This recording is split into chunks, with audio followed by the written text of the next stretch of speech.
أعوذ بالله من الشيطان الرجيم. بسم الله الرحمن الرحيم. أم حسبتم أن تدخلوا الجنة ولما يأتكم مثل الذين خلوا من قبلكم مستهم البأساء والضراء وزلزلوا حتى يقول الرسول والذين آمنوا معه متى نصر الله ألا إن نصر الله قريب يسألونك ماذا ينفقون قل ما أنفقتم من خير فللوالدين والأقربين واليتامى والمساكين وابن السبيل وما تفعلوا من خير فإن الله به عليم كتب عليكم القتال وهو كره لكم وعسى أن تكرهوا شيئا وهو خير لكم وعسى أن تحبوا شيئا وهو شر لكم والله يعلم وأنتم لا تعلمون يسألونك عن الشهر الحرام قتال فيه قل قتال فيه كبير وصد عن سبيل الله وكفر به والمسجد الحرام وإخراج أهله منه أكبر عند الله والفتنة أكبر من القتل ولا يزالون يقاتلونكم حتى يردوكم عن دينكم إن استطاعوا ومن يرتد منكم عن دينه فيمت وهو كافر فأولئك حبطت أعمالهم في الدنيا والآخرة وأولئك أصحاب النار هم فيها خالدون إن الذين آمنوا والذين هاجروا وجاهدوا في سبيل الله أولئك يرجون رحمة الله والله غفور رحيم সদাকাল্লাহুল মাওলানা আল-আযীম। এরশাদ হচ্ছে, বিতাড়িত শয়তান থেকে মহান মাবুদের দরবারে আশ্রয় চাই। পরম করুণাময় দয়ালু আল্লাহ সুবহানাহু ওয়া তাআলার নামে শুরু। তারপর তোমরা কি মনে করেছ এমনিতেই তোমরা জান্নাতে প্রবেশ লাভ করবে, অথচ তোমাদের আগে যারা ঈমান এনেছিল তাদের উপর যা কিছু নেমে এসেছিল এখনো তোমাদের উপর সেসব নেমে আসেনি। তাদের উপর নেমে এসেছিল কষ্ট, ক্লেশ ও বিপদ মুসিবত।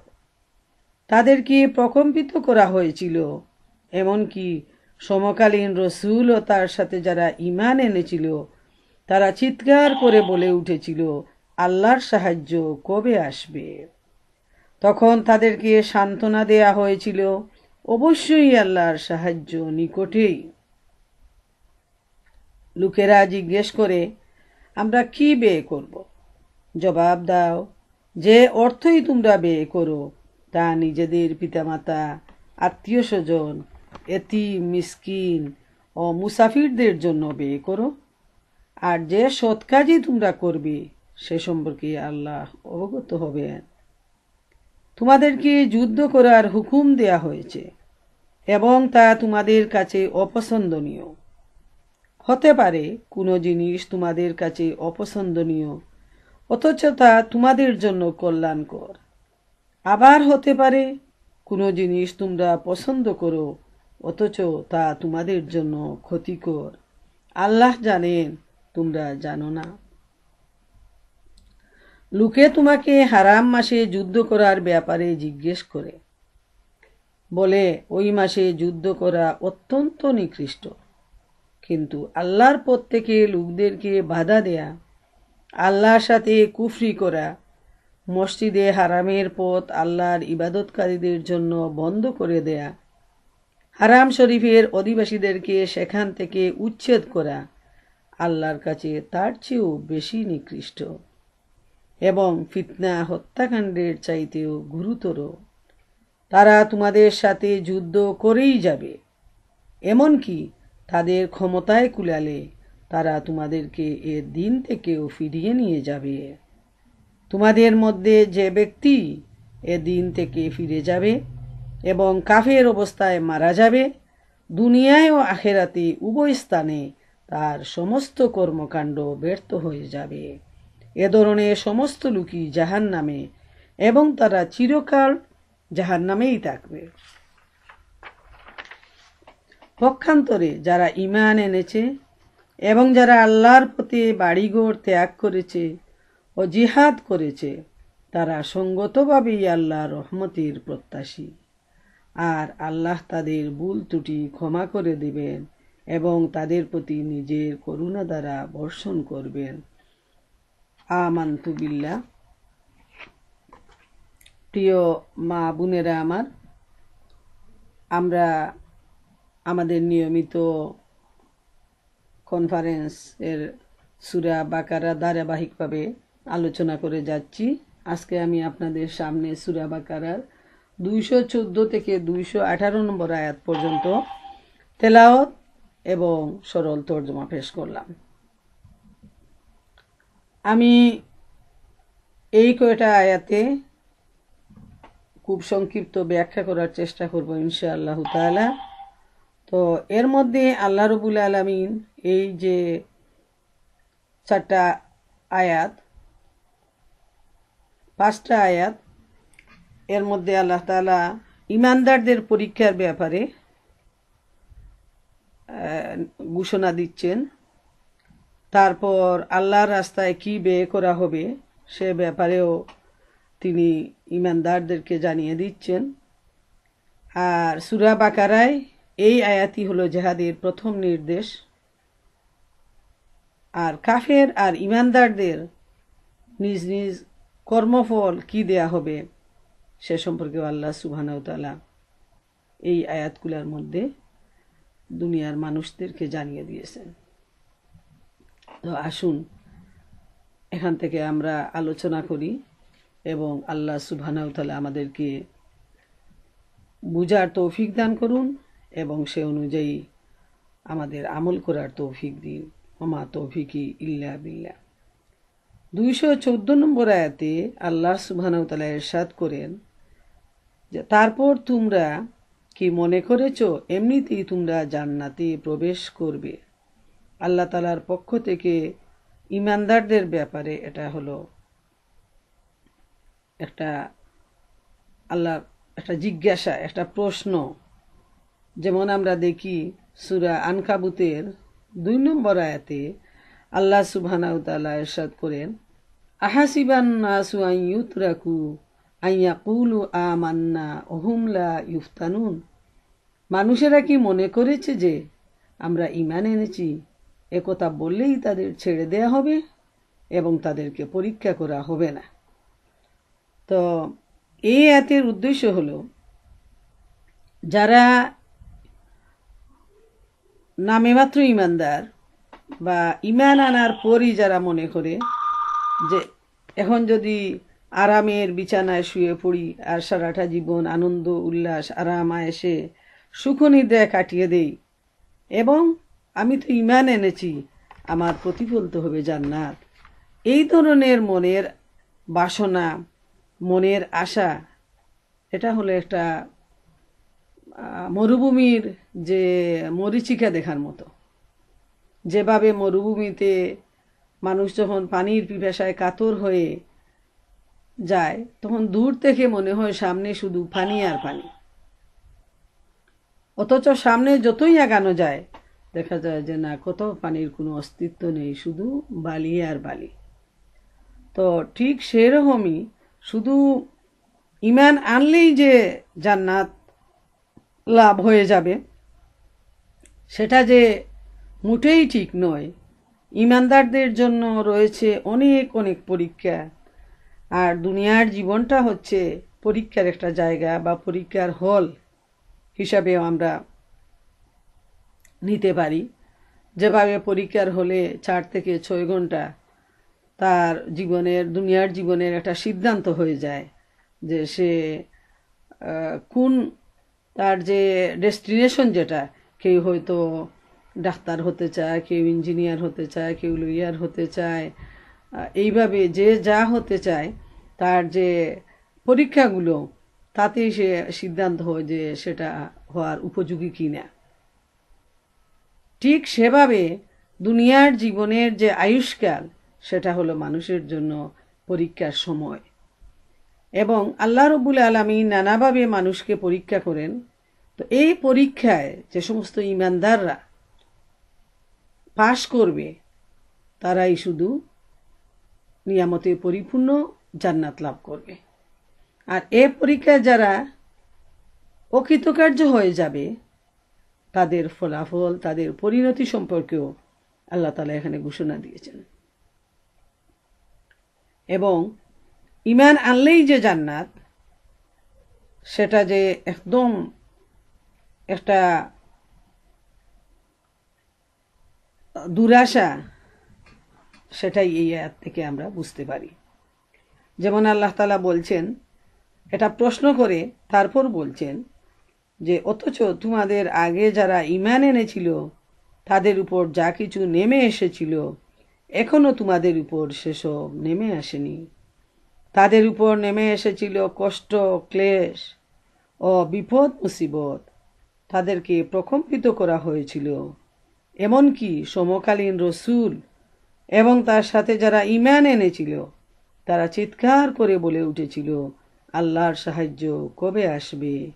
তখন তাদেরকে সান্ত্বনা দেয়া হয়েছিল, অবশ্যই আল্লাহর সাহায্য নিকটেই। আলা ইন্না নাসরুল্লাহি কারিব, অবশ্যই আল্লাহর সাহায্য নিকটে। তাইলে এই আয়াতটা ঈমানদারদের জন্য অত্যন্ত গুরুত্বপূর্ণ একটা আয়াত, যে ঈমান আনার সাথে সাথে মানুষের জীবনে, ঈমানদারদের জীবনে অনেক ধরনের বিপদ মুসিবত, দুঃখ, ক্লেশ, নির্যাতন, নানা কিছু আসবে, এবং সব কিছু সবরের সাথে মেনে নিয়ে সামনে এগিয়ে যাওয়াই হলো ঈমানদারের দায়িত্ব। এবং তখনই সে তার জন্য নির্ধারিত যে ফলাফল, তার যে ডেস্টিনেশন, যে জান্নাত, আল্লাহ রাব্বুল আলামিন তখন তাকে দান করবেন ইনশাআল্লাহু তাআলা। তাই কুরআনে শুধু এই আয়াত নয়, বরং সূরা বাকারায় আরও অন্যান্য আয়াতেও এই ব্যাপারটা আসছে যে আল্লাহ সুবহানাহু তাআলা মানুষকে কিভাবে দুঃখ কষ্ট দিয়ে পরীক্ষা করেন, তার আপনজনকে মৃত্যু দিয়ে তাকে পরীক্ষা করেন, এবং এই পরীক্ষায় যারা সবর করে তাদেরকেই আল্লাহ তাআলা জান্নাতে সেই সুখবর দান করেন। এবং যখন এই আয়াতটি নাজিল হয় তখন ইসলামের প্রাথমিক যুগ এবং মুসলমানদের উপর খুবই চরম পর্যায়ের অত্যাচার, নির্যাতন, নিষ্পেষণ শুরু হয়েছিল। অস্থির হয়ে উঠেছিল আল্লাহ রসুলের সাহাবিগণ। এ প্রসঙ্গে সহিহ হাদিসে রয়েছে যে একদা হযরত খাব্বাব বিন আরাত রাদিয়াল্লাহু তাআলা আনহু বলেন, হে আল্লাহ রসুল, আপনি কি আমাদের সাহায্যের জন্য প্রার্থনা করেন না? তিনি বলেন, এখনই ভীত হয়ে পড়লে? জেনে রেখো, পূর্ববর্তী একত্ববাদীদের মস্তকোপরি করাত রেখে তাদেরকে পা পর্যন্ত ফেলে দ্বিখণ্ডিত করে দেয়া হতো, কিন্তু তথাপি তারা তাওহীদ ও সুন্নাহ হতে সরে পড়ত না। লোহার চিরুনি দিয়ে তাদের দেহের গোশত আঁচড়া হতো, তথাপি তারা আল্লাহর দিন পরিত্যাগ করত না। আল্লাহর শপথ, আমার এই দিনকে আল্লাহ এমন পরিপূর্ণ করবেন যে একজন অশ্বারোহী সনআ থেকে হাজরামাউত পর্যন্ত নির্ভয়ে ভ্রমণ করবে এবং একমাত্র আল্লাহর ভয় ছাড়া তার আর কোনো ভয় থাকবে না। তবে অন্তরে এই ধারণা হওয়া অন্য কথা যে হয়তো তার বকরির উপরে বাঘ এসে পড়বে, কিন্তু আফসুস, তোমরা তাড়াতাড়ি করছো।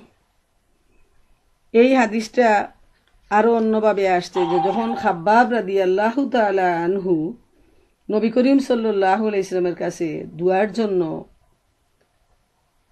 অনুরোধ করলেন, তখন নবী করিম সাল্লাল্লাহু আলাইহি ওয়াসাল্লামের চেহারা মুবারক লাল হয়ে গেল রাগে, এবং এই আয়াতটা নাজিল হলো যে পূর্ববর্তী নবীদের অনুসারীদের উপর এমন ধরনের বিপদ মুসিবত আসছে এবং সেই মুসিবতটা এখনো নবী মুহাম্মদ সাল্লাল্লাহু আলাইহি ওয়াসাল্লামের উম্মতের উপরে আসেনি, তারপর তোমরা ধৈর্যহারা হয়ে গেছো। এইভাবে আমরা দেখি যে অত্যাচার নির্যাতনে জর্জরিত হওয়ার পরও নবী করিম সাল্লাল্লাহু আলাইহি ওয়াসাল্লাম সাহাবায়ে কেরামদেরকে সান্ত্বনার বাণী দিয়েছিলেন এবং পূর্ববর্তীদের যে কষ্টকর জীবনের কথা তিনি তাদের সামনে বর্ণনা করেছিলেন। যেমন আমরা দেখি হযরত মুসা আলাইহিস সালাম যখন দিনের দাওয়াত দেন ফেরাউনের কাছে, তখন সে যে একটা বিশেষ পরীক্ষার দিন সারা দেশের মানুষদেরকে ডেকে তার জাদুকরদের দিয়ে সাপের যে একটা পরীক্ষা হলো, সেখানে জাদুঘরদের সমস্ত ফেক সাপগুলো মুসা আলাইহিস সালামের মুজেজার সাপ খেয়ে ফেললো। একটা গ্রাসে এত কিলবিল করতেছে মাঠে, এত সাপ সবগুলাকে খেয়ে ফেললো। সাথে সাথে সেই ম্যাজিশিয়ানরা তারা বুঝতে পারলো যে আসলে তারা ফেক, তাদের কাজগুলো ফেক, তাদের সাপগুলো সব ফেক, আর মুসা আলাইহিস সালাম হলেন সত্যি এবং তার সৃষ্টিকর্তা হলেন সত্যি। তখন সাথে সাথে তারা কোনো ধরনের প্রশ্ন, কোনো ধরনের যুক্তির অবতারণা না করে ফেরাউন এবং তার নিষ্ঠুর জাতিকে ভয় না করে সাথে সাথে তারা ঈমান গ্রহণ করল, সেজদায় লুটিয়ে পড়ল, সত্যকে তারা বুঝে ফেলল এবং মনের অন্ধকার দূরীভূত হয়ে মুহূর্তেই তাদের হৃদয় আলোকিত হয়ে গেল, ঈমানের আলোয় আলোকিত হয়ে গেল তাদের সেই অন্ধ চোখগুলো। সাথে সাথে ফেরাউন রাগান্বিত হয়ে গেল এবং তার যে পরিষদ, তারা সবাই মিলে সিদ্ধান্ত নিল যে এদেরকে কঠিন শাস্তি দেয়া হবে। তাদের একদিকের হাত অন্যদিকের পা কেটে ফেলা হবে, তাদেরকে লোহার চিরুনি দিয়ে শরীর থেকে মাংসখণ্ড তুলে ফেলা হবে। এইভাবে এত কঠিন শাস্তির নির্দেশ শুনেও সে সময় মুসা আলাইহিস সালামের যে অনুসারীরা, এই নতুন ঈমান গ্রহণকারী লোকজন, তারা সেজদায় পড়ে গিয়ে আল্লাহ রাব্বুল আলামিনের কাছে দোয়া চাইল, রাব্বানা আফরিগ আলাইনা সাবরা ওয়া তাওয়াফানা মুসলিমিন, হে আমার রব, আমাদেরকে সবর দান করো এবং আমাদেরকে মুসলমান অবস্থায় মৃত্যু দান করো। সুবহানাল্লাহু তাআলা। আমরা দেখি যে এত বড় ধৈর্যের পরিচয় দিয়েছেন মুসা আলাইহিস সালামের সেই অনুসারীরা, যে এত কষ্ট, এত লাঞ্ছনা, এত কঠিন আযাব তারা আল্লাহর জন্য এবং ঈমানের জন্য তারা সহ্য করে নিলেন। সুবহানাল্লাহ। তাই এই বাণীটা নবী করিম সাল্লাল্লাহু আলাইহি ওয়াসাল্লামের উম্মতদেরকে কিয়ামত পর্যন্ত যারা আসবে সবাইকে জানিয়ে দেয়া হচ্ছে যে ঈমান এত সহজ কোনো ব্যাপার নয়, জান্নাত হাতের মুয়া নয়, চাইলেই পাওয়া যাবে। সেজন্য দুনিয়ার জীবনে অবশ্যই পরীক্ষা দিতে হবে। তবে সবার জীবনের পরীক্ষা সমান নয়, ভিন্ন মানুষের পরীক্ষা ভিন্ন ধরনের হয়ে থাকে। কিন্তু পরীক্ষার জন্য অবশ্যই আমাদেরকে অপেক্ষা করতে হবে, এবং যখন পরীক্ষা আসবে তখন আল্লাহ রাব্বুল আলামিনের উপর সবর আর ধৈর্য ধারণের মাধ্যমে পরীক্ষায় টিকে থাকতে হবে, পরীক্ষায় পাশ করতে হবে। এটাই হলো তাকওয়া বা মুমিনের জীবনের যে যাচাই বাছাইয়ের পরীক্ষা। আর যখন এই কঠিন সময় আসছে তখন আল্লাহ রাব্বুল আলামিন সূরা আলাম নাশরাহে এই বাণীটি জানিয়ে নবী করিম সাল্লাল্লাহু আলাইহি ইসলামকে সান্ত্বনা দিলেন, ফাইন্না মাআল উসরি ইউসরা। এই সূরার 5 নম্বর আয়াতে আল্লাহ তাআলা ইরশাদ করেন, নিশ্চয় কাঠিন্যের সাথে সহজতা রয়েছে। জীবনে যত কঠিন পরীক্ষায় আসুক এটাই শেষ নয়, বরং এর সাথে পরবর্তী সময়টা আল্লাহ সুবহানাহু ওয়া তাআলা সবরকারীদের জন্য সহজ করে দিয়েছেন এবং সহজ করে দিবেন সে ওয়াদাটাও তিনি নবী করিম সাল্লাল্লাহু আলাইহি ওয়াসাল্লামের সাথে করেছেন। সুবহানাল্লাহ। এরপর আল্লাহ তাআলা ইরশাদ করেন, লোকেরা জিজ্ঞেস করে আমরা কি ব্যয় করব? জবাব দাও, যে অর্থই তোমরা ব্যয় করো তা নিজেদের পিতামাতা, আত্মীয় স্বজন, এতিম, মিসকিন ও মুসাফিরদের জন্য ব্যয় করো। আর যে সৎ কাজই তোমরা করবে সে সম্পর্কে আল্লাহ রাব্বুল আলামিন অবগত আছেন। তাইলে আমরা দেখি যে যখন আল্লাহ রাব্বুল আলামিনের কাছে তারা অর্থ ব্যয়ের জন্য তারা জিজ্ঞেস করে যে কি অর্থ তারা ব্যয় করবে, কার জন্য ব্যয় করবে, তখন আল্লাহ সুবহানাহু ওয়া তাআলা সহজ করে দেন যে অর্থটা ব্যয় হবে, প্রথম হক হলো পিতামাতার হক। এটা সবার মনে রাখা উচিত যে পিতামাতার হকটা হলো সবার আগে। তাদের যা কিছু প্রয়োজন, যদি সন্তানের রোজগারি অবস্থায় পিতামাতা জীবিত থাকেন তাহলে তাদের যাবতীয় প্রয়োজন সন্তানকে পূরণ করতে হবে। এবং নবী করিম সাল্লাল্লাহু আলাইহি ওয়াসাল্লাম বলছেন পিতামাতার উদ্দেশ্যে যে সন্তানও তোমার, সম্পদও তোমার। অতএব সন্তানের সম্পদ চেয়ে নিতে হয় না। সন্তানের সম্পদ পিতামাতা তার প্রয়োজন মতো, ইচ্ছা মতো খরচ করতে পারে, ব্যয় ব্যবহার করতে পারে, দান সাদাকা করতে পারে, তাতে চাওয়ার কোনো প্রয়োজন নেই। তারপর হলো আত্মীয় স্বজন যারা আছেন তাদেরও সম্পদের মধ্যে হক রয়েছে। তাদের খোঁজখবর নেয়া, তাদের প্রয়োজন পূরণ করা, এগুলাও হলো ইমানদারের দায়িত্ব।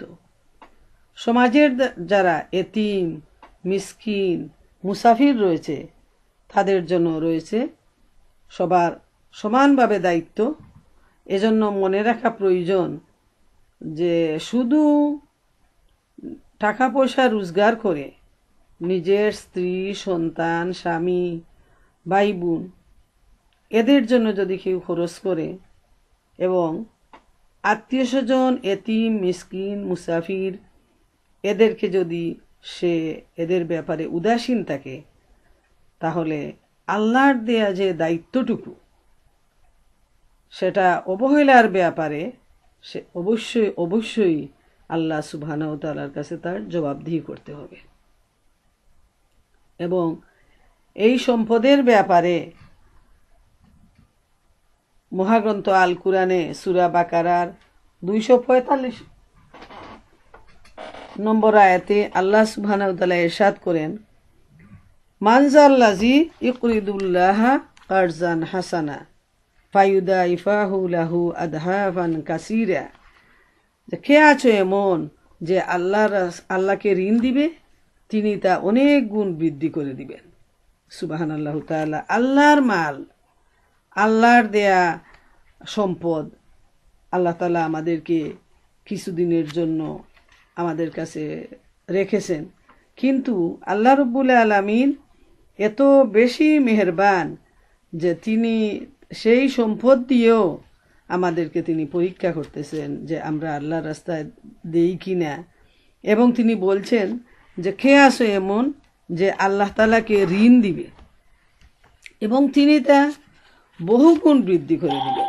সুবহানাল্লাহু তাআলা। যে যখন আল্লাহর রাস্তায় মানুষ দান করে তখন আল্লাহ রাব্বুল আলামিন তাকে অনেক গুণ বৃদ্ধি করে দেন। যেমন এই আয়াতটি সামান্য ব্যতিক্রম হয়ে সূরা হাদীদের 11 নম্বর আয়াতে আসছে, মানজাল্লাযী ইকরিদুল্লাহা কারজান হাসানান ফায়ুদাইফাহু লাহু ওয়া লাহু আজরুন কারীম। অর্থের দিকেও কোনো বেশম নেই যে কে আছে যে আল্লাহকে উত্তম ঋণ দিবে। যদি কেউ এভাবে ঋণ দিতে এগিয়ে আসে তাহলে আল্লাহ তাকে অনেক গুণ বেশি প্রতিদান দিবেন, তার জন্য রয়েছে আরও সম্মানজনক প্রতিদান। সুবহান আল্লাহ তাআলা। যে আল্লাহ রাব্বুল আলামিন নিজের সম্পদ দিয়েছেন তার বান্দাকে, আবার তাদের কাছ থেকে তিনি ঋণ চাইছেন, আবার তিনি বলছেন যে তিনি অনেক গুণ বৃদ্ধি করে তিনি হাসরের ময়দানে তাকে দান করবেন, যখন সেখানে আর কোনো ধরনের কোনো সম্পদ থাকবে না। এই আয়াতটি যখন নাজিল হয় তখন আবু দাহদাহ নামে একজন সাহাবী তিনি উঠে নবী করিম সাল্লাল্লাহু আলাইহি ইসলামের হাতে হাত ধরেন আর বলেন, ইয়া রাসূলুল্লাহ সাল্লাল্লাহু আলাইহি সাল্লাম, আমি আপনার কাছে বায়াত নিলাম, ওয়াদা করলাম যে আমার বাগান বাড়িটা আমি আল্লাহকে ঋণ দিয়ে দেব। তখন তিনি এই বায়াত নিয়ে বাড়ি চলে গেলেন এবং বাড়িতে পৌঁছেই তিনি বাড়ির বাহির থেকে তার স্ত্রীকে ডাকতে শুরু করলেন, দাহদাহর মা, দাহদাহর মা, আমার সন্তান সন্ততি নিয়ে তুমি বেরিয়ে এসো, এই বাড়ি তো আমি আমার আল্লাহকে ঋণ দিয়ে দিয়েছি। সাথে সাথে তার স্ত্রী বেরিয়ে এসে তাকে বললেন, দাহদাহর বাবা, আপনি তো উত্তম ব্যবসায়ী করেছেন। সুবহান আল্লাহ তাআলা। যেমন জান্নাতি স্বামী তেমন তার জান্নাতি স্ত্রী, কোনো ধরনের কোনো আর্গুমেন্ট নেই, কোথায় যাব, কি করব, কি খাবো, কোনো প্রশ্ন নেই, আল্লাহকে দিয়ে দিছেন, অতএব আল্লাহই আমার ব্যবস্থা করবেন। এই ধরনের তাওয়াক্কুল করে স্বামী স্ত্রী দুজনে নিজের বিটেমেটি সহ সব আল্লাহর রাস্তায় ঋণ দিয়ে দিলেন, আল্লাহর রাস্তায় দান করে দিলেন সাদাকা হিসাবে। সুবহান আল্লাহ। এরা হচ্ছেন ইমানের সর্বোচ্চ লেভেলের অধিকারী মানুষ এবং আল্লাহ তাআলা এই দানগুলাই মানুষের কাছে সবচেয়ে বেশি পছন্দ করেন, যারা আল্লাহর জন্য, আল্লাহকে সন্তুষ্টি করার উদ্দেশ্যে নিজের সহায় সম্পদ আল্লাহর রাস্তায় দান করে। এরপর সূরা বাকারার 207 নম্বর আয়াতে আসছে, ওমিনান নাসি মাই ইয়াশরি নাফসাহু ইবতিগা মারদাতিল্লাহ ওয়াল্লাহু রাউফুম বিল ইবাদ। এ মানুষদের ভিতর এমন কিছু লোকও রয়েছে যারা আল্লাহর সন্তুষ্টি লাভের জন্য নিজের জীবন বিক্রি করে দেয়। আল্লাহ বান্দাদের প্রতি সত্যিই অনুগ্রহশীল। এ আয়াত সম্পর্কেও আলোচনায় আসছে যে রুম থেকে আগত সুহাইব বিন সিনান রাদিয়াল্লাহু তাআলা আনহু, তিনি যখন তার সমস্ত সম্পদ কাফেরদের হাতে মক্কায় ছেড়ে শূন্য হাতে মদিনায় হিজরত করলেন, তখন আল্লাহ তাআলা খুশি হয়ে তার সম্পর্কে এই আয়াতটি নাযিল করেন। প্রিয় মা বোনেরা আমার, ইমানের সর্বোচ্চ লেভেলের অধিকারী মানুষগুলা কিভাবে আল্লাহর নির্দেশটা পালন করে, হুবহু নিজের জীবনে মান্য করে, এগুলা হলো তাদের উদাহরণ। আর আল্লাহ নিজেই বলছেন, যারা সৎ কাজ করবে সে সম্পর্কে আল্লাহ তাআলা সবচেয়ে বেশি ভালো জানেন। সেজন্য আমাদের ডুল ডাক পিটিয়ে পত্রিকায় নিউজ ছাপা করে টিভিতে রেডিওতে নিউজ দিয়ে দুনিয়ার মানুষকে জানান দেওয়ার কোনো প্রয়োজন নেই। বরং আমরা আল্লাহর জন্য কাজ করি, আল্লাহর খাতায় আমাদের সমস্ত আমল লিখা থাকবে। মানুষকে দেখানোর জন্য যারা করে তাদের সেই আমলটা জমিনের উপরই থেকে যায়। আমলনামায় জান্নাত পর্যন্ত পৌঁছানোর কোনো সুযোগ আর তাদের থাকে না। এরপরে আল্লাহ রাব্বুল আলামিন ইরশাদ করেন, তোমাদেরকে যুদ্ধ করার হুকুম দেয়া হয়েছে এবং তা তোমাদের কাছে অপছন্দনীয় হতে পারে। কোনো জিনিস তোমাদের কাছে অপছন্দনীয় অথচ তা তোমাদের জন্য কল্যাণকর। আবার হতে পারে কোনো জিনিস তোমরা পছন্দ করো অথচ তা তোমাদের জন্য ক্ষতিকর। আল্লাহ জানেন, তোমরা জানো না। এই আয়াতে ঈমানদারদেরকে যুদ্ধের হুকুম দেয়া হয়েছে। যুদ্ধের জেহাদের আহ্বান সেটা যারা মুসলিম বা যারা মুনাফিক লোক, এরা আল্লাহ রসুলের কাছে দাবি করতো আমরা জেহাদে যাব। কিন্তু যখন জেহাদের নির্দেশ আসলো তখন তারা খুবই অপছন্দ করলো এবং তারা তখন গড়িমসি করতে শুরু করলো যে তারা যাবে না। এবং কাফেররা পিছন থেকে উস্কানি দিতে শুরু করলো যে যারা যাবে তারা তো মরে যাবে, নিজের ঘর বাড়িতে বসে থাকলে তো মৃত্যু হতো না। এইভাবে নানা ধরনের কথাবার্তা তারা বলতো। অথচ জেহাদ হলো ফরজ। যখন জেহাদের প্রয়োজন হবে সাথে সাথেই সেই জেহাদের ডাকে সাড়া দেওয়াটা প্রত্যেক ঈমানদারের জন্য ফরজ। যারা সাড়া দিবে না তারা কাফের হয়ে যাবে। নবী করিম সাল্লাল্লাহু আলাইহি ওয়াসাল্লামের সময় এ ধরনের নীতি ছিল যে নবীজির পক্ষ থেকে জেহাদের আহ্বান জানানোর সাথে সাথে ঈমানদাররা কোনো ধরনের বাক্য ব্যয় না করে যুদ্ধের বর্ম নিয়ে, যুদ্ধের পোশাক নিয়ে তারা সাথে সাথে নবী করিম সাল্লাল্লাহু আলাইহি ওয়াসাল্লামের সামনে এসে হাজির হতেন। এ ধরনের অনেক দৃষ্টান্ত রয়েছে যে একজন সাহাবী, তার মা বৃদ্ধ, অসুস্থ, কিন্তু তিনি জেহাদের প্রস্তুতি নিয়ে এসেছেন। আল্লাহ রসুল সাল্লাল্লাহু আলাইহি ওয়াসাল্লাম তাকে যখন জিজ্ঞেস করলেন তোমার বাড়ির খবর কি, তখন তিনি বললেন আমার বৃদ্ধ মা অসুস্থ, আমি তাকে একাকী অবস্থায় ফেলে আসছি। আল্লাহ রসুল সাল্লাল্লাহু আলাইহি ওয়াসাল্লাম বললেন বাড়ি ফিরে যাও, মায়ের সেবা করো এবং সেখানে বসে বসেও তুমি জেহাদের সওয়াব পাবে। যেহেতু এই সাহাবী কোনো ওজর পেশ করেননি, তিনি যুদ্ধে যাওয়ার জন্য তৈরি হয়ে আসছেন।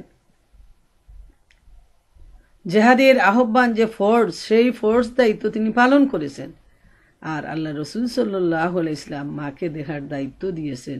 অতএব দুইটা সওয়াবই তিনি লাভ করতে পারলেন। এরপর দেখা যায় বাসর গড়ে আছেন সাহাবী, এ অবস্থায় জেহাদের আহ্বান আসছে। আহ্বান শুনেই তিনি বাসর ঘর থেকে দৌড়ায়ে জেহাদের ময়দানে চলে গেলেন এবং শহীদ হয়ে গেলেন। এই হলো ঈমানদারের দায়িত্ব। যখনই জেহাদের আহ্বান আসবে তখন সেই আহ্বানে সাড়া দেওয়াটা হলো ঈমানদারের উপর ফরজ। এবং সেখানে যারা গড়িমসি করবে, যারা পিছনে থেকে যাবে, তারা কিন্তু এই ফরজ অনাদায়ের জন্য তারা আল্লাহর কাছ থেকে শাস্তিপ্রাপ্ত হবে। আর আল্লাহ তাআলা বলে দিচ্ছেন যে এমন কিছু কাজ আছে যেটা মানুষের কাছে খুবই অপছন্দনীয় অথচ তার জন্য সেটা কল্যাণকর। আবার এমন কিছু ব্যাপার আছে যেটা মানুষ খুব তার কাছে খারাপ মনে হয়, কিন্তু সেটা আল্লাহ তাআলা তার জন্য সেই কাজের ফলাফল তার জন্য ভালো রেখেছেন। তো মানুষ জানে না যে কখন কি হবে এবং তার পরিণতিটা কি, আল্লাহ তাআলা ছাড়া আর কেউ জানে না।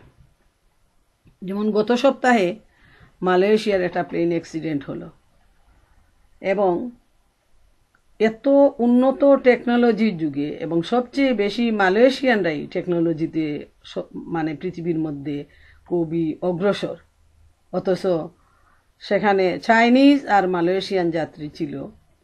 কোনো ধরনের কেউ বলতে পারে না যে কি হয়ে গেল, কোনো মেসেজটা তারা দিতে পারেনি। হঠাৎ করে কোনো কিছু এখন পর্যন্ত জানা যায়নি যে কিভাবে কি হয়ে গেল। এমনকি কোথায় এই প্লেনটা আছে সেটাও কিন্তু 4-5 দিন পর জানা গেছে যে চায়না সাগরে প্লেনের একটা পার্ট ওরা পেয়েছে। তারপর ওরা যখন মালয়েশিয়ান গভর্নমেন্টকে জানিয়েছে তখন ওরা সন্ধান চালিয়ে সেই প্লেনের অস্তিত্ব খুঁজে পেয়েছে। এখন চিন্তা করে দেখুন যে এই মানুষগুলা কত আশা ভরসা নিয়ে প্লেনে উঠেছে, তাদের হাতে প্রচুর কাজ নিয়েই তারা যাত্রা শুরু করেছে, এবং এই যে যাত্রাটা তাদের জীবনের শেষ যাত্রা, এবং তাদের সবার দাফন খাফন তাদের কবর হয়ে যাবে এই চায়না সাগরে, সেটাকে কেউ জানতো? যদি ফ্লাইটটা ক্যান্সেল হয়ে যেত কোনোভাবে, তখন তারা হয়তো যারা খুব ব্যস্ত, যাদের মিটিং আছে, ব্যবসা আছে, তারা অকল্যাণকারী ভাবত যে ফ্লাইটটা মিস হয়ে গেল, আমার অনেক কাজ, আমার মিটিং সব আমি হারিয়ে ফেললাম, অনেক ক্ষতি হয়ে গেল আমার। কিন্তু মিস হয়ে গেলে তো অনেকে বাঁচতে পারত। তো এইভাবেই মানুষ তার ভবিষ্যৎ জানে না, সে যতটুকু বুঝে ততটুকু নিয়েই সে ভাবনা করে, চিন্তা করে, পরিকল্পনা তৈরি করে। আর আল্লাহ সুবহানাহু ওয়া তাআলা সবচেয়ে বড় পরিকল্পনাকারী, এবং তিনি মানুষের ভবিষ্যৎ জানেন যে তার কি হবে না হবে। তো এই যে বিশ্বাস নিয়ে ইমানদারদের কাজ করা উচিত, এবং প্রতিটি পদক্ষেপে আল্লাহর হুকুম মেনে চলা উচিত। এরশাদ হচ্ছে, লোকে তোমাকে হারাম মাসে যুদ্ধ করার ব্যাপারে জিজ্ঞেস করে, বলে ওই মাসে যুদ্ধ করা অত্যন্ত নিকৃষ্ট, কিন্তু আল্লাহর পথ থেকে লোকদেরকে বাধা দেয়া, আল্লাহর সাথে কুফরি করা, মসজিদে হারামের পথ আল্লাহর ইবাদতকারীদের জন্য বন্ধ করে দেয়া, হারাম শরীফের অধিবাসীদেরকে সেখান থেকে উচ্ছেদ করা আল্লাহর কাছে তার চেয়েও বেশি নিকৃষ্ট। এখন আল্লাহ তাআলা বলছেন যে হারাম মাসে যুদ্ধ করা অপরাধের কাজ, কিন্তু তার চাইতে আরো বেশি নিকৃষ্ট হলো যারা আল্লাহর পথে লোকদেরকে কাজ করতে বাধা দেয়, যারা কুফরি করে, যারা মসজিদে হারামের পথ থেকে আল্লাহর ইবাদতকারীদের জন্য বন্ধ করে দেয়। আমরা দেখি যে নবী করিম সাল্লাল্লাহু আলাইহি ইসলাম এবং সাহাবায়ে কেরামরা কিভাবে তারা হিজরত করে তারা মক্কা থেকে মদিনায় আসলেন,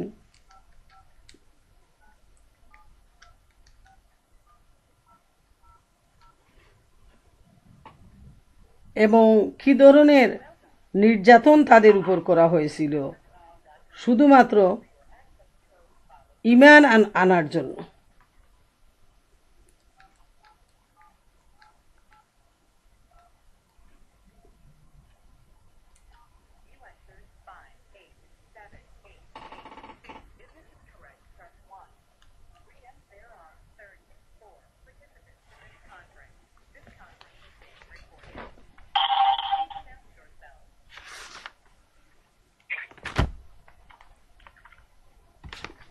তো আমরা দেখি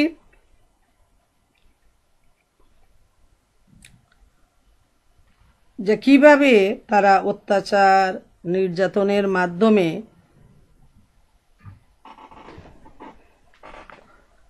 তাদেরকে ইমানদারদেরকে দেশ থেকে বিদায় করে দেয়। আর আল্লাহ সুবহানাহু ওয়া তাআলা ওইখানে নির্দেশ দিচ্ছেন যে ফিতনা হত্যাকাণ্ডের চাইতেও গুরুতর, এবং এই আয়াতটি কুরআনের অন্যান্য জায়গায়ও আসছে যে অল ফিতনাতু আসাদ্দু মিনাল কাতাল, এখানে আসছে অল ফিতনাতু আকবারু মিনাল কাতাল। All callers are muted.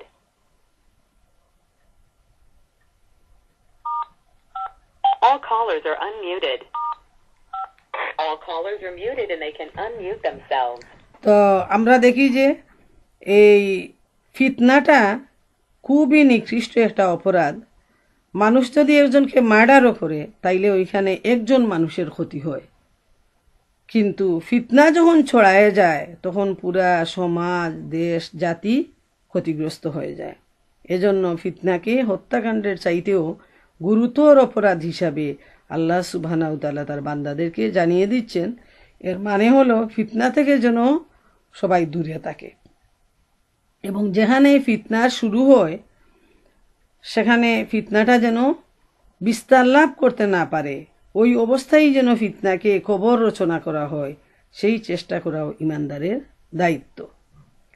তারা তোমাদের সাথে যুদ্ধ করেই যাবে, এমনকি তাদের ক্ষমতায় কুলালে তারা তোমাদেরকে এ দিন থেকেও ফিরিয়ে নিয়ে যাবে। তোমাদের মধ্যে যে ব্যক্তি এই দিন থেকে ফিরে যাবে এবং কাফের অবস্থায় মারা যাবে, দুনিয়ায় ও আখেরাত উভয় স্থানে তার সমস্ত কর্মকাণ্ড ব্যর্থ হয়ে যাবে। আল্লাহ তাআলা ইরশাদ করছেন যে কাফেররা এবং মুনাফিকরা তারা সার্বক্ষণিক প্রচেষ্টা চালিয়ে যাচ্ছে কিভাবে ইমানদারদেরকে দিন থেকে ফিরিয়ে নেবে, কিভাবে ফিতনা ফেসাদ সৃষ্টির মাধ্যমে ইমানদারদের মধ্যে গোলযোগ সৃষ্টি করবে। তো আল্লাহ তাআলা থ্রেট দিচ্ছেন যে যারা দিন থেকে ফিরে যাবে, যারা কাফের অবস্থায় মারা যাবে, তাদের দুনিয়া আখেরাত দুইটা জায়গায় ব্যর্থ হয়ে যাবে, আর তাদের রেজাল্ট হবে এ ধরনের সমস্ত লোকই জাহান্নামে, এবং তারা চিরকাল জাহান্নামেই থাকবে। আল্লাহ রাব্বুল আলামিন কঠিন সতর্কবাণী উচ্চারণ করতেছেন যে যারা এই ধরনের ফিতনা ফাসাদের মধ্যে জড়িয়ে থাকবে এবং যারা কাফেরদের ফিতনা ফাসাদের জন্য যারা ঈমান থেকে দূরে সরে যাবে, মুনাফিক হয়ে যাবে অথবা মুরতাদ হয়ে যাবে, তাদের অবস্থা হবে খুবই নিকৃষ্ট, তারা হবে জাহান্নামী, এবং জাহান্নামের অবস্থা হলো এমন যে সেখানে মানুষ চিরদিন থাকবে, সেখান থেকে বেরিয়ে আসার আর কোনো রাস্তা থাকবে না। তো জাহান্নামীদের অবস্থা সম্পর্কে মহাগ্রন্থ আল কুরআনে সূরা আদ-দুহানের 43 থেকে 48 নম্বর আয়াতে আল্লাহ সুবহানাহু ওয়া তাআলা ইরশাদ করেন, ইন্না শাজারাতা যাকুম তাআমুল আসিম কাল মুহলি ইয়াগলি ফিল বুতুন কাল খালিল হামিম খুজুহু ফাতিলুহু ইলা সাওয়াইল জাহিম সুম্মা সুব্বু ফাওকা রাসিহি মিন আযাবিল হামিম যুক। জাক্কুম গাছ হবে গুনাহগারদের খাদ্য, তেলের তোলানির মতো পেটের মধ্যে এমনভাবে উতলাতে থাকবে যেমন ফুটন্ত পানি উতলায়। পাকড়াও করো একে এবং টেনে হিসড়ে নিয়ে যাও জাহান্নামের মধ্যখানে, তারপর ঢেলে দাও তার মাথার উপর ফুটন্ত পানি রাজা। এখন এর মজা দেখো। কি ভয়ঙ্কর অবস্থা! এই আয়াতগুলোতে আমরা যে জিনিসটা দেখি যে গুনাহগারদের খাদ্য হবে জাক্কুম নামে একটা গাছ, এক ধরনের গাছ যেটা তেলের তোলানির মতো, আর ওইটা পেটে যাওয়ার পর পেটের ভিতর এমনভাবে উতলাতে শুরু করবে যেভাবে পানি বয়েলড হওয়ার পর উতলাতে থাকে। আর আল্লাহ রাব্বুল আলামিন আযাবের ফেরেশতাদেরকে নির্দেশ দিবেন যে এদেরকে পাকড়াও করো আর টেনে হিসড়ে জাহান্নামের মধ্যখানে নিয়ে যাও, ঢেলে দাও, আর তাদের কি করো, মাথার উপর ফুটন্ত পানি ঢেলে দাও, আর বলবেন এখন মজা দেখো। যেভাবে আমরা খুব রাগ করে যখন বাচ্চাদেরকে রাগ করা হয়, গুসা করা হয় বা একটু মারধর করা হয়, তখন বলা যায় যে এখন মজা দেখো। অথবা ঠান্ডা লাগাইলো, কথা শুনলো না, অসুখ বিসুখ হয়েছে, তখন মা রাগ করে বলেন যে এখন মজা দেখো, আমার কথা তো শুনো নাই, এখন জ্বর হয়েছে, বের হতে পারবে না, স্কুলে যেতে পারবে না, এখন ভালো করে মজা দেখো, এখন কি করবে। এইভাবে আল্লাহ রাব্বুল আলামিনের পক্ষ থেকেও তখন বলা হবে যে এখন তুমি মজা দেখো। এতদিন যে তুমি এই আল্লাহর আইন অমান্য করে, নবীর সুন্নতের অমান্য করে তুমি তোমার জীবন নৌকাকে যেভাবে খুশিতে সেভাবেই চালিয়েছো, এখন সেই মজাটা তুমি ভোগ করো।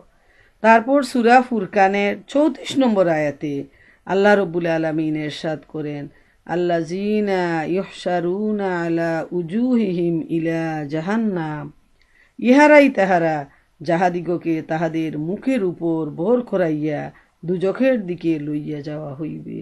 হায় হায়, সেদিন যে কি অবস্থা হবে মানুষের, যে এত কঠিন অবস্থা যেটা মুখ দিয়ে বলতেও ভয় লাগে। আর যখন সত্যিকার অর্থে মানুষের উপর এমন কঠিন আযাব আসবে, তখন মানুষ বুঝতে পারবে সে কি করে এসেছে দুনিয়ার জীবনে।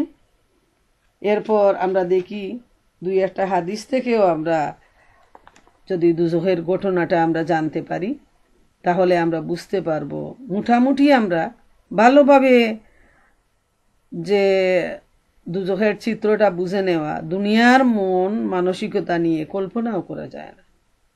শুধু একটা আইডিয়ার জন্য আল্লাহ রব্বুল আলামিন যে কথাগুলো বলছেন এবং রসুল করিম সাল্লাল্লাহু আলাইহি ওয়াসাল্লাম যে বাণীগুলো, সেখান থেকে আমরা মোটামুটি আমরা ধারণা করতে পারি যে কি ধরনের কঠিন হবে, কিন্তু সঠিক ব্যাপার একমাত্র আল্লাহ রব্বুল আলামিনই জানেন।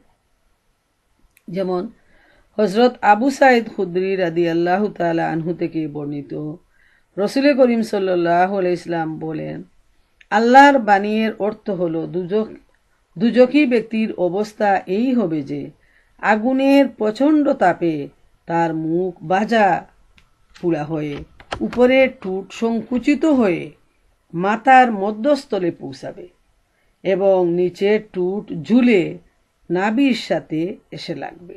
তিরমিজি শরীফের হাদিস। বোনেরা কি বুঝতে পারছেন ব্যাপারটা যে কত কঠিন? যে দুজখী মানুষের অবস্থা হবে আগুনের প্রচণ্ড তাপে তার মুখটা এমন ভাজা ভাজা হয়ে যাবে যে উপরের ঠোঁট মাথার মধ্যস্থল পর্যন্ত গিয়ে পৌঁছাবে।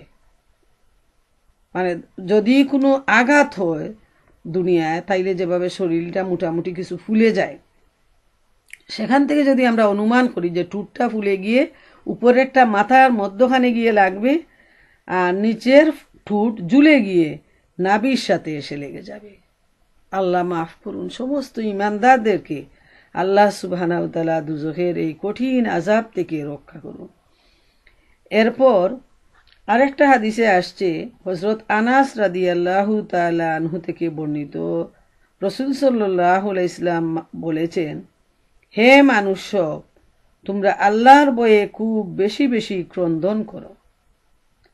যদি কাঁদতে ব্যর্থ হও তাহলে ক্রন্দনের রূপ ধারণ করো, কেননা দুজখী দুজখের মধ্যে কাঁদতে থাকবে, এমনকি পানির নালার ন্যায় তাদের চেহারার অশ্রু প্রবাহিত হবে। এক সময় অশ্রুও শেষ হয়ে যাবে এবং রক্ত প্রবাহিত হতে থাকবে। এতে তার চক্ষুসমূহে এমন গভীরভাবে ক্ষত হবে যে যদি তাতে নৌকা চালাতে হয় তবে তাও চলবে। শরহে সুন্নাহ।